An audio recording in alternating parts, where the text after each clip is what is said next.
Bien, aujourd'hui nous allons apprendre à monter un ordinateur. Je vais d'abord vous présenter les différentes pièces qui peuvent intervenir dans ce montage. Donc, nous avons premièrement le cœur de l'ordinateur qui est la carte mère. C'est donc l'objet qui relie tous les périphériques et toutes les connexions nécessaires au fonctionnement de l'ordinateur. Donc très succinctement, on voit ici donc le port pour le processeur, la RAM, les différentes nappes IDE. Je sais, c'est un très vieux modèle. Je travaille encore avec des nappes IDE, des ports PCI et les connectiques qui sont à l'arrière de l'ordinateur que l'on voit sur les façades de la tour. Donc, dans un premier temps, nous allons brancher le processeur à l'unité centrale. Donc le processeur, c'est ce petit truc là.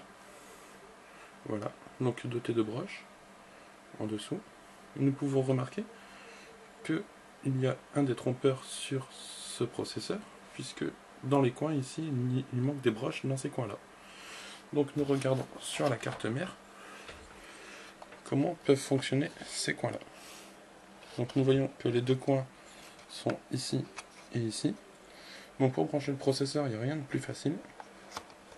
On tire ce petit levier ici, on le rabaisse, on place les détrompeurs l'un en face de l'autre, comme ceci, voilà, et on repousse le levier.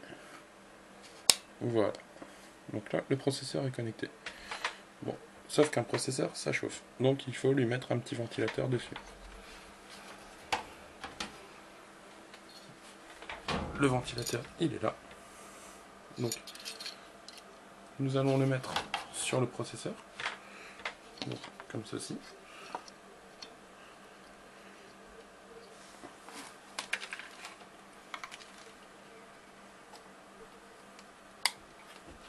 Voilà, donc le ventilateur est sous le processeur. Maintenant il ne reste plus qu'à l'alimenter. Vous voyez ici, sur la carte mère, ici il y a un petit bornier, enfin une petite connectique pour le ventilateur. Donc on branche le ventilateur sur la carte mère.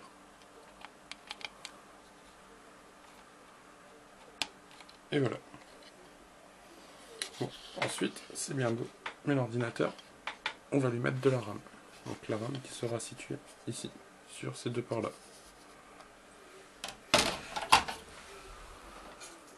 Alors, voilà les barrettes de RAM. Là, il y en a deux. Donc même principe que pour le processeur, il y a des petits détrompeurs sur la barrette. Donc ici et ici. Donc, ce qu'il faut faire, c'est ouvrir les slots ici, comme ça. Là, pareil.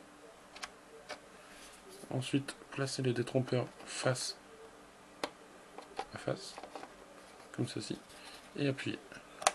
Vous voyez que ça se referme tout seul.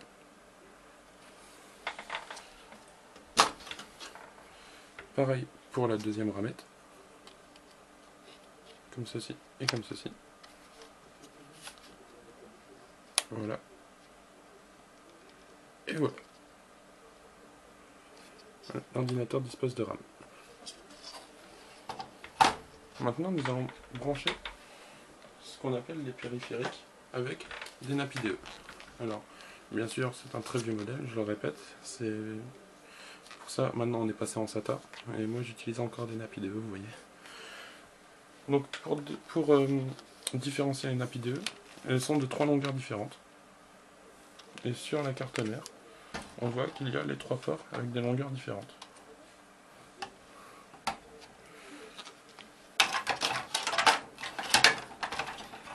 Donc pour brancher la première, c'est pas compliqué, on regarde, ici on a un trou, ici on a un rebord, et on fait correspondre le rebord avec le trou.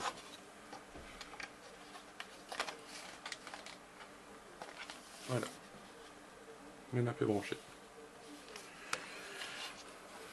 Pareil pour la deuxième.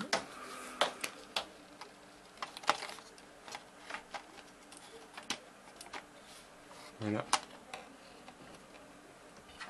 Et pareil pour la troisième. Voilà. Voilà. Donc les 3 nappes sont branchées. Maintenant il faut les brancher de l'autre côté. Alors, de l'autre côté,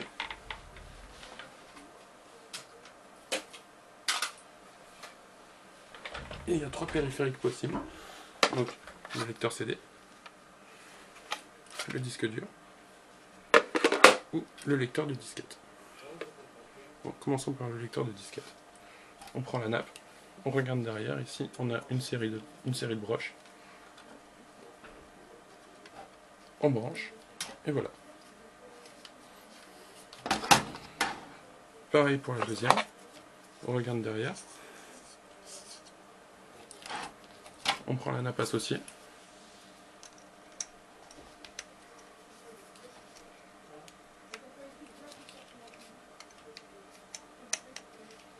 Et on branche. Et la troisième, on fait la même chose.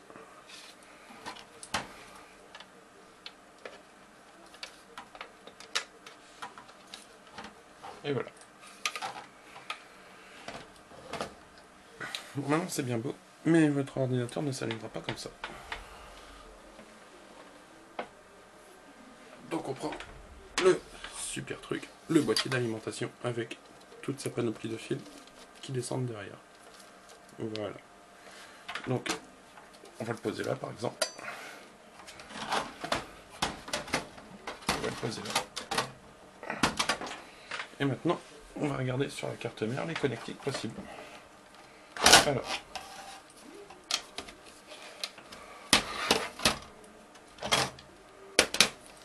ici, nous avons le port pour l'alimentation.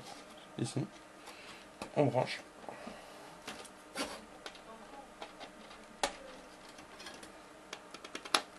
Et voilà. La carte mère est alimentée.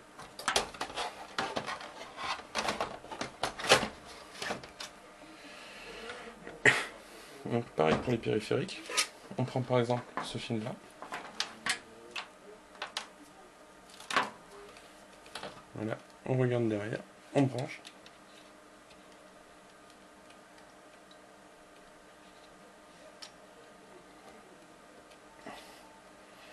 et voilà. Pareil pour celui-ci, on regarde, on prend le fil de l'alimentation, on prend la connectique de l'autre côté, et on branche.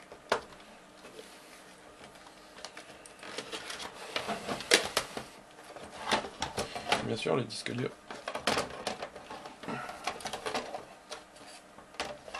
Il faut l'alimenter aussi. Donc, on branche. Et voilà. Bon, qu'est-ce qui manque à cet ordinateur? Eh bien, il lui manque un interrupteur. L'interrupteur qui est là. Voilà, ce petit truc là. Avec les 2 petites diodes qui servent à marquer pour celle-ci que l'ordinateur est allumé et celle-ci que l'ordinateur est en train de travailler.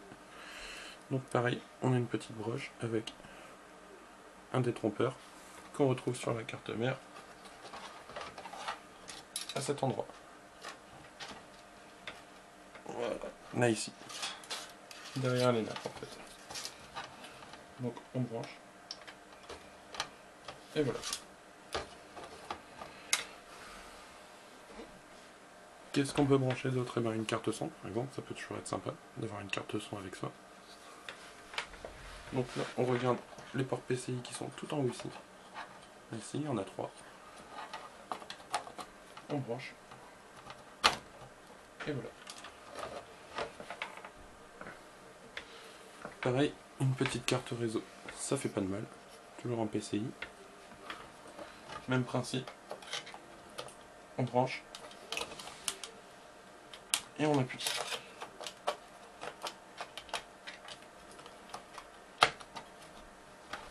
Voilà.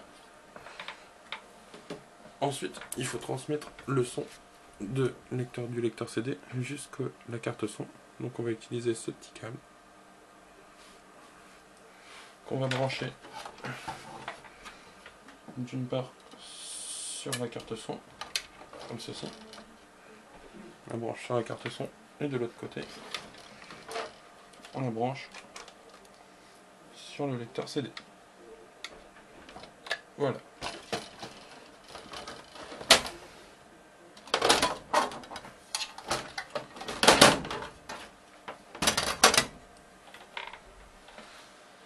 Accessoirement un petit port USB, ça peut toujours servir au bout d'un câble. Voilà, donc pareil, même principe, un détrompeur qu'on branche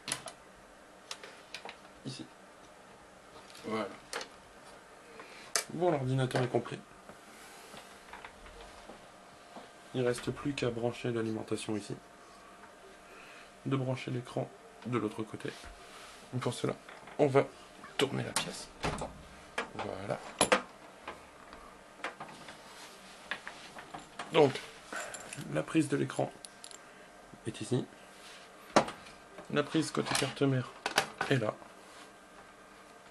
On prend, on branche et on visse.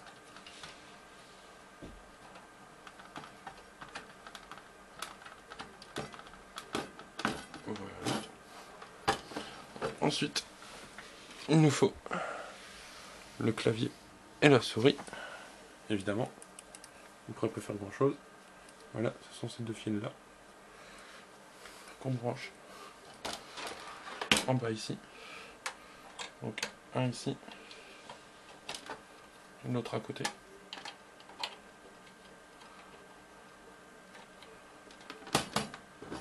Voilà. Et il nous manque l'alimentation, bien sûr. Sinon l'ordinateur ne démarrera jamais. Voilà. Ça, on va retourner. Voilà. Donc cette alimentation là, elle va ici. C'est l'alimentation de l'écran par l'ordinateur. Et celle-ci, c'est l'autre. Voilà. Bon, il ne nous reste plus qu'à essayer nos branchements. Donc pour cela, on va mettre en route l'ordinateur que nous venons de monter. Et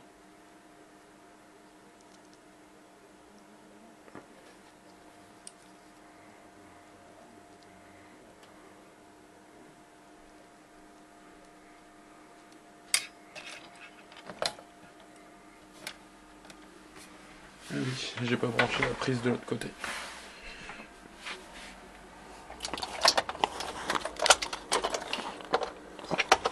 On n'oublie pas de brancher la prise, évidemment. Sinon, ça marchera moins bien. Voilà.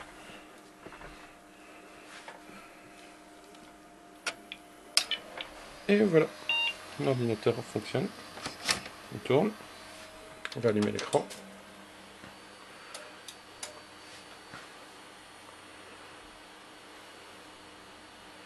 Voilà le superbe écran qui va apparaître, qui suit le BIOS.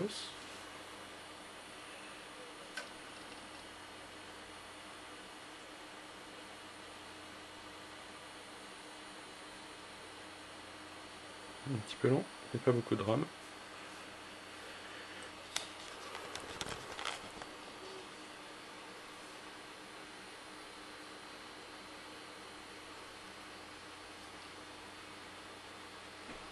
Mais sinon, dans l'ensemble, si on regarde bien, tout fonctionne.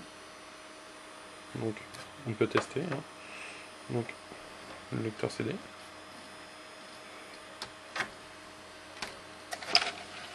Voilà, ça fonctionne. Et voilà, notre bel écran de Windows. Bon, c'est pas le meilleur qu'on ait, mais au moins, on a quelque chose qui fonctionne. Et voilà, ce tuto est terminé. Merci.